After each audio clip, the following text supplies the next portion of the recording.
last 3 time trials Andy's had measured now, that second last stage obviously will be a real critical part of the race. Just wondering, do you feel you have to gain a big buffer over Brad coming into that second last day, or is it a different sort of time trial for the last 3 where maybe your strengths are more coming into play?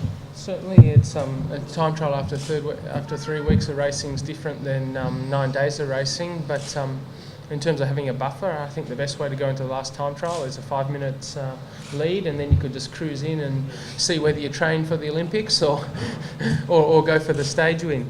Looking at yesterday's results, logic would say I'd need a big buffer going into a long time trial, but they're also Bradley's history over 3 weeks. He's look at his 2009 Vuelta, or 2009 Tour de France, or 2011 Vuelta. He doesn't actually have much of a 3 week history to gain on if you compare it to someone like, or even Nibali or Cloden or Menchov or so on, who have a much longer history in the 3 week stage races. Do you think he's vulnerable then over 3 weeks? Well, you sort of hope so. Need some optimism. If I was going to convince myself now he was unbeatable and unstoppable, well, I may as well just sign on for second now. But he doesn't have much of a history over 3 weeks when you compare him to someone like me or Menchov or Nibali even.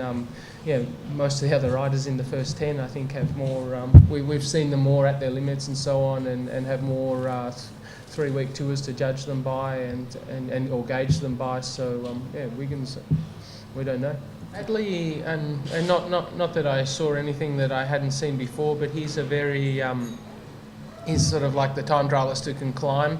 I think I sort of was the climber that could learn to time trial, and those type are always right at one speed. They're better on a more consistent gradient and so on, and which is nothing I didn't know. But also when you have 2 or 3 teammates there to ride at the speed you want to, it's different than having to utilise and calculate how the others are going to ride. And being in the first hilltop finish, I look back and maybe we should have been a bit more aggressive or so on.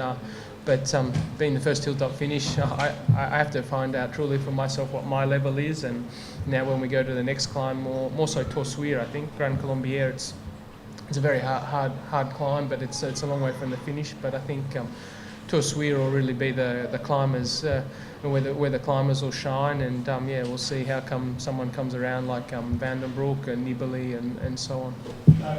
Some of your best riders have been edge back against the wall, like such as when Schleckertech last year. I was wondering, can you draw on that? Do you gain confidence from that, knowing that you can handle those situations and sort of keep calm and focused and deal with the challenge of it? I suppose so. Now you pointed out, but people have said that to me before. You always perform best when you're under pressure and everything's going wrong. That's strange. I should be less methodical about my approach to the tour, maybe.